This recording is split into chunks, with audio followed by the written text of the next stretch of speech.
Ganga and the Brahmaputra are moving east. And because they're moving east, new floodplains are being created. Therein lies an opportunity, an economic opportunity, which leads the Mughals to encourage what Eaton calls pioneers to go to the east and chop off whatever remaining forests there are, because this is before this shifting of the rivers to the east, it was forested land. This call to action, which is both economic and liberation theological. I'll talk about the economic aspect. I mean, it's very simple to understand here. There's a revenue opportunity for the Mughals, saying that, hey, there's new land and it can be cultivated and we can extract revenue.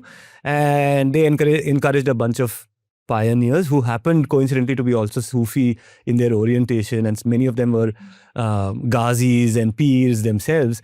So these people set forth to the east and gave this theological interpretation to this economic activity, saying, it suddenly becomes entwined with creationism of a positive kind, not the creationism of the Abrahamic type where you say the woman came from the thigh bone of the man and all of that, but there is, there is another aspect to this creationism where you locate it, right? You talk about trees and factors of production as being divine.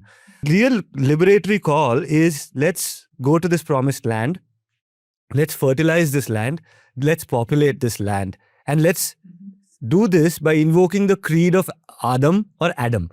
In the Abrahamic scheme of things, you have the creed of Adam, which is that kind of creationism where you're trying to settle a new civilization. That is the spirit with which they went over there, and that's the sense I get. So as liberation theology, Naveen, I hope I'm not going tangentially over here, but why it's exciting for me, the reason it's exciting for me is because of the populations that took to this faith.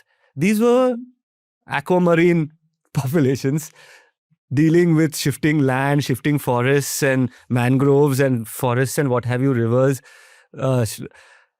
Chandal, Dome, Eaton's work says that they were entirely Chandal, Dome and indigenous populations that took to this new faith, which was a mix of their own indigenous interpretation of nature and Islam. That leads me to say that, hey, they were introduced to the plow, to the axe, and to the book and pen and paper, or a pencil and a paper, because you cannot be part of the Abrahamic religions if you're not the people of the book. And here comes a liberation theologian who's saying, hey, let's find an occupation firstly, a new occupation, which is agriculture, which is technology for that time, which is a technological innovation for that time.